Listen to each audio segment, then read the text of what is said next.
চলে এসেছি বন্ধুরা দুজন মিলে সমুদ্রে। শিয়ালদা থেকে ট্রেন ধরে লক্ষ্মীকান্তপুর হয়ে চলে গিয়েছিলাম নামখানা স্টেশনে। ওখান থেকে অটো করে হাতানিয়া দোয়ানিয়া নদীর ওপর দিয়ে যাওয়ার সময় নামখানা ব্রিজ থেকে দেখতে পেলাম প্রচুর জেটি, যেগুলো মূলত সুন্দরবনের নদী ও বঙ্গোপসাগরের মাছ রপ্তানির কাজে ব্যবহৃত হয়। বিচে আমরা চলে এসেছি।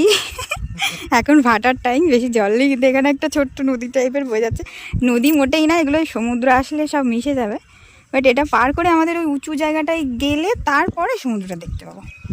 তো যাই, এখানে খুব কাদা আছে, প্লাস ওই ইয়েগুলো ঘোরাঘুরি করছে, কাঁকড়াগুলো।